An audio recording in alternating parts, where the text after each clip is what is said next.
Hello and welcome to I gate Bhilai. बच्चों, जैसा आपको मालूम है कि आई गेट के अंदर में कंप्यूटर साइंस और डेटा साइंस एआई दोनों की प्रिपरेशन होती है और आई गेट काफ़ी समय से अपनी सर्विस इसमें प्रोवाइड कर रहे हैं और हर साल बहुत बच्चे सक्सेस होते हैं, काफ़ी अच्छी रैंक प्रोड्यूस करते हैं। लास्ट ईयर के भी इंटरव्यूज़ आप देख सकते हैं और सभी जिनमें रिजल्ट हैं। जैसा आप देख रहे होंगे, कोई बीआईटी का है, कोई जीसी का है, कोई शंकरा का है, इवन अब तो ऑनलाइन भी हो गया है, तो या तो ऑनलाइन के हमारे बच्चे हैं। और सबसे अच्छी खास बात है, आप देखेंगे, फाइंड आउट करेंगे तो कंट्रोवर्शियल नहीं हमारे बच्चे, क्योंकि ये बच्चे हम पे भरोसा करते हैं और हम इन पे भरोसा करते हैं और ये सिर्फ आई गेट के अंदर में ही इंटरव्यू देते हैं। तो उन्हीं से इस साल जो रिज़ल्ट आया गेट 2024 के अंदर में, हमारे साथ में अंजलि वर्मा है जो कि बीआईटी कॉलेज के अंदर में फाइनल ईयर की स्टूडेंट हैं।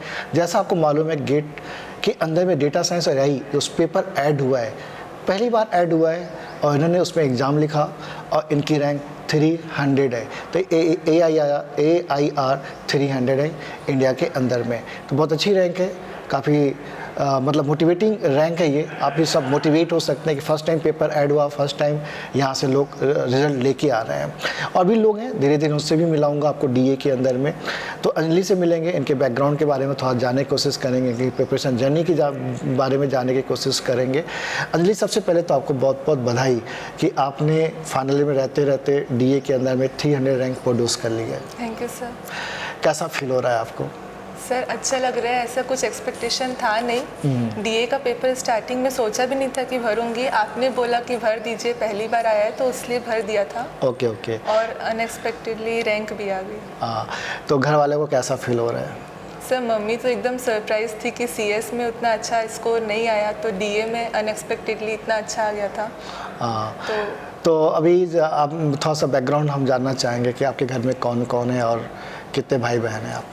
सर मैं सिंगल चाइल्ड हूँ। ओके। और मम्मी मेरी टीचर हैं, पास में स्कूल में हिंदी का सब्जेक्ट पढ़ाती हैं वो। ओके। हायर सेकेंडरी में। और मेरे पापा बिलासपुर में जॉब करते हैं, प्राइवेट जॉब है उनकी, वो सिविल इंजीनियर है। Civil engineer. तो फिर आपका जो स्कूलिंग है कहाँ से हुआ है? सर मेरा स्कूलिंग भिलाई से ही हुआ है। सीनियर सेकेंडरी स्कूल सेक्टर 10 से मैंने 12th तक पढ़ाई करी है। Okay okay. तो जैसे अभी अपने भिलाई का एक माहौल रहता है ना कि 11-12 में हमको IIT JEE क्रैक करना है, उस समय कैसा था आपका? सर हमारे फैमिली में भी सारे मैथ्स के बैकग्राउंड के ही थे, तो स्टार्टिंग से मैंने भी प्रिपरेशन करी थी 9th से, बट मैंने फिटजी को ज्वाइन कर लिया था, तो उसमें मैं उसके पेस को मैचअप नहीं कर पाई। उसमें उन लोग बहुत ज़्यादा हाई फाई पढ़ाते थे और मेरा बेसिक्स ही क्लियर नहीं हो पाया, तो IIT JEE का तो उतना अच्छा रिजल्ट नहीं आए थे उस टाइम पे। तो फिर आपने ड्रॉप लेने के बारे में नहीं सोचा, ड्रॉप ले ले तो फिर से एक साल? सर एक्चुअली मेरे बेसिक्स ही क्लियर नहीं थे, तो मुझे पता था ड्रॉप लेना भी उतना फ्रूटफुल नहीं होगा उस टाइम पे। तो किसी भी एग्ज़ाम को निकालने के लिए बेस क्लियर होना बहुत ज़रूरी है, अदरवाइज वो एग्ज़ाम आपका 2 साल 3 साल खा जाएगा और शायद आप सक्सेस ना हो। सेम चीज़ गेट में भी है, यदि आपका बेस अच्छा नहीं है तो आगे आप बिल्डिंग नहीं बना पाएंगे उसके ऊपर। तो फिर आपने बीआईटी में एडमिशन ले लिया, कंप्यूटर साइंस में आप शुरू से इंटरेस्टेड थे, कंप्यूटर साइंस में मुझे अच्छा करना है? सर ऐसे इंटरेस्ट नहीं था, उसमें स्कोप ज़्यादा रहता है कंप्यूटर साइंस में, इसलिए आ गए थे? इसलिए आ गई। सारे भैया लोगों ने बोला कि ले लो। तो उस समय एडमिशन आपका 12 के बेसिस पे हुआ था कि आपने जो एग्जाम्स होते हैं? 12th के बेसिस पे ही उस समय हो रहा था। तो आपका 10th में कितना परसेंट था और 12 के अंदर में कितना परसेंट था आपका? सर 10th में अराउंड 92% थे और 12th में भी 91% थे। मतलब आप ब्रिलियंट स्टूडेंट थे। यस। मतलब बोर्ड के हिसाब से 90+ मार्क्स लाना, मतलब परसेंटेज लाना, मतलब काफ़ी अच्छा है। तो मतलब घर वालों को भरोसा था ये बच्ची कुछ ना कुछ कर लेगी। तो फिर जैसे आप कॉलेज में एडमिशन ले लिया, उस समय तो ऑनलाइन चल रहा होगा, तो फिर कैसे, मतलब आपने first semester, second semester, third, fourth कैसे बिताया और फिर गेट के बारे में कैसे सोचा? कौन बताया आपको गेट के बारे में? सर एक्चुअली मेरी मम्मी जहाँ पे पढ़ाती हैं उन्हीं के एक स्टूडेंट थे, उनका नाम KP अनु है, वो आपके पास ही आके पढ़े थे। ओके। उनका नहीं हो पाया, लेकिन उन्होंने आपका बहुत अच्छा फीडबैक दिया था। बोले कि मैम इसको भेज रहे हैं तो आई गेट में ज़रूर भेजिएगा, उसके पूरे बेसिक्स क्लियर हो जाएंगे कुछ नहीं हुए तो मेरा सर मेनली मोटिव तो यही था कि पूरे बेसिक्स एटलीस्ट का कंप्यूटर साइंस ले लिए हैं तो बेसिक्स समझना है। जो 9th-10th में नहीं हो पाया था वो इस बार था कि बेसिक्स को पूरा अच्छे से पढ़ेंगे। ओके। तो फिर आपने कब डिसाइड किया कि मुझे आई गेट अब ज्वाइन कर लेना चाहिए? सर मैंने अराउंड 3rd-4th सेमेस्टर में आपके पास आके एडमिशन ले लिया था। तो उस समय तो ऑनलाइन चल रहा होगा या ऑफलाइन चल रहा था? उस समय ऑनलाइन ही चल रहा था। तो ऑनलाइन में पढ़ने में अच्छा लगता था? हाँ सर, ऐसा था कि आई गेट का सर मुझे ये बहुत अच्छा लगा कि यहाँ पे ऑनलाइन ऑफलाइन दोनों में कोई डिफरेंस नहीं है। दोनों में ऐसा लगता है कि आप एकदम सामने खड़े होकर पढ़ा रहे हैं, पूरा अटेंशन मिलता है। तो मुझे कुछ ऐसा डिफरेंस समझ में नहीं आया दोनों। तो फिर आपने अपना आप तो 6 सेम में भी क्वालिफाई कर गए थे यस सर। गेट के लिए CS में ही। Yes, उस समय तो DA था ही नहीं। हाँ तो 6 सेम में कितना मार्क्स आया था आपका? सर, 6 सेमेस्टर में भी 40 मार्क्स 40 आ आप गए थे। 40 मार्क्स फर्स्ट टाइम में ला लिए थे। हाँ।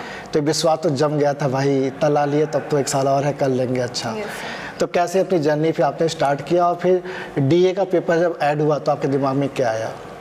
सर तो सिलेबस कैसे कवर किए, कब तक सिलेबस कवर किया? 6 सेमेस्टर तक कितने सब्जेक्ट कवर कर लिए थे आप? सर सबसे स्टार्टिंग में जब मैं ज्वाइन करी थी तब उतना मैं फोकस नहीं थी, उस टाइम पे ज़्यादा नहीं हो पाया था। तो 6 सेमेस्टर तक मैंने शायद 5 या 6 सब्जेक्ट्स ही पूरे अच्छे से कवर करे थे। ओके। और उसमें भी मेरे 40 मार्क्स आ गए थे। हाँ। उसके बाद फिर लास्ट ईयर में ही थोड़ा जगह कि ठीक है 40 मार्क्स आ गए हैं तो थोड़ा और पढ़ेंगे तो थोड़ा और अच्छा होगा। तो फिर लास्ट ईयर में ही मैंने मैक्सिमम सब्जेक्ट्स फिर कवर करे। और DA का सर ऐसे मैंने ऐसा कुछ अलग से नहीं पढ़ा, आपने जो पढ़ाया था CS के लिए उसी को पढ़ा और उसी को पढ़ के ही फिर DA में जितना भी था कि हो गया था। तो उस दिन लेकिन आप मेंटली फ्री थे, चूँकि DA अपना टारगेट था नहीं। Yes sir. आप मेंटली फ्री होके गया तो एग्ज़ाम भी आपका अच्छा चला गया, जो कि लगभग 80% चीज़ें कॉमन है CS और DA के अंदर में। और भी बहुत सारे बच्चे अच्छा परफॉर्म कर रहे हैं। 152 रैंक भी अपने पास DA, 130 भी है, 152 भी हमारे पास DA के अंदर में रैंक है बच्चों। ठीक है, तो अंजलि का तो है ही। KP अन्नू जिसका आपने नाम लिया ना, वो GC कॉलेज से थे, अभी मुझे याद आ गया है। Yes sir. हाँ, KP अन्नू हमारे पुराने स्टूडेंट हैं, वो GC कॉलेज के अंदर में है। और इन्होंने तारीफ़ क्यों किया वही मैं उसका रीज़न बता देता हूँ। जब कॉलेज के अंदर में थे तो किसी दूसरी कोचिंग को ऑनलाइन में ज्वाइन किए थे, और फिर जब यहाँ पे उन्होंने पढ़ा तो उनको डिफरेंस लगा, यार ये नहीं, ऐसे नहीं पढ़ना चाहिए था, ऐसे पढ़ना चाहिए था जैसा सर ने पढ़ाया है। फिर उसकी जॉब भी लग गई, टीचर्स के अंदर में चले गए। और तो वो रहता है, आप कहीं से पढ़ के आइए, बार यहाँ पढ़ के देखिए, आपको पता चल जाएगा कितना डिफरेंस है। और ये हम लोग कॉन्फिडेंटली बोल रहे हैं, ऐसा नहीं है कि फेंक रहे हैं आप पर, चूँकि हम इतने सालों से इस फील्ड में, तो हमको पता है क्या पढ़ाना है। तो तुम्हारा सिलेबस कंप्लीट कब तक हो गया था? सर सिलेबस मेरा कंप्लीट अक्टूबर के एंड तक हो गया था, पूरा कर लिए थे। हाँ। तो रिवीजन और टेस्ट कब से स्टार्ट किए आप? सर उसमें मेरा रिवीजन जो था वो तो उसी के साथ साथ चल रहा था, और टेस्ट मैंने थोड़ा लेट कर दिया था, दिसंबर में चालू किया था। तो मॉक टेस्ट? हाँ सर, मॉक टेस्ट कब से स्टार्ट किए थे आप? सर दिसंबर से चालू दिसंबर से। दिसंबर तो ठीक था। कितने मॉक टेस्ट लिख दिए थे आप? सर फुल लेंथ तो मैंने 10-12 ही लिखे थे, ज़्यादा नहीं दे पाए? हाँ सर, मेरे को लगता है उसी की वजह से थोड़ा मेरा वीक हो गया CS के पेपर में। अपने टेस्ट सीरीज़ में तो बार बार बोलता हूँ, अभी इंपॉर्टेंट रहती है, ऐसा नहीं है कि नहीं है। क्योंकि आप जो पढ़ते हैं उसको अप्लाई कैसे करना है, इम्प्लीमेंट कैसे करना है, वो आपको टेस्ट सीरीज से पता चलता है। PIQ कितनी बार बना लिए थे आप? सर PYQ मेरे कुछ सब्जेक्ट्स के 2 बार हो गए थे, कुछ के मैंने तीसरी बार कोशिश किया था पर पूरे नहीं हुए थे। जो मेरे को जिसमें डिफ़िकल्टी थी उनको करा था, और कुछ ऐसे भी थे जिसका एक ही बार हुआ था। तो DA का दिन कैसे था? जब DA आप 3 तारीख को गए पेपर लिखे, तो उस समय माइंड में क्या चल रहा था, कैसा गया था पेपर, और जब बाहर निकले कैसा फीलिंग था? सर एक्चुअली DA का ऐसा पहली बार पेपर था तो पता था थोड़ा इजी ही आएगा इस बार। और सिद्धार्थ सर ने बोला था कि इसमें ज़्यादा कुछ करना नहीं है, कुछ पढ़ना नहीं है, जो भी है CS के बेसिस पे करना है। तो उसके लिए मैंने ज़्यादा कुछ प्रेशर भी नहीं लिया था और एकदम फ्री माइंड से गई थी सर उस समय। और एक्चुअली मैंने कॉलेज में AI और ML पढ़ा था, तो इस बार जो पेपर था उसके बहुत सारे बेसिक्स क्वेश्चन आए थे AI ML से, तो वो भी मुझसे सॉल्व हो गए थे। और बस शांत मन से दिया और फिर अच्छा ही रैंक आ गया उसमें। तो जब आप बाहर निकले तो आपको लग गया था तो इसमें इतनी अच्छी रैंक आ जाएगी? नहीं सर, ऐसे अंदाज़ा नहीं था कि इतना अच्छा पेपर गया है। मुझे लगा कि शायद सबका अच्छा गया होगा, सब बोल रहे थे पेपर इजी था, तो ऐसा एक्सपेक्टेशन नहीं थी कि इतना अच्छा। तो फिर आपको 1 वीक जो मिला, ऐसा तो नहीं हुआ कि पेपर अच्छा गया तो 1 वीक थोड़ा रिलैक्स हो गए? नहीं सर बल्कि टेंशन और बढ़ गई थी कि इसमें इतना अच्छा गया है तो अब CS में भी उसके कंपैरेटिवली अच्छा ही जाना चाहिए, वरना फिर तो उसका थोड़ा नर्वसनेस आ गई थी कि ये पेपर इतना आसान था, तो शायद वो नर्वसनेस से भी थोड़ा इम्पैक्ट पड़ा CS के पेपर में। तो फिर आप जब CS का पेपर दे के निकले तो आपको थोड़ा सा लगा कि कैसा लगा आपको, कैसा फील था कि कैसा सर उस टाइम पे बहुत नर्वस थी क्योंकि पता था मैंने बहुत सारी सिली मिस्टेक्स करी हैं। तो उस टाइम मूड थोड़ा ऑफ था। तो फिर रिजल्ट जब आपका आया गेट का तो कैसा फील हुआ आपको?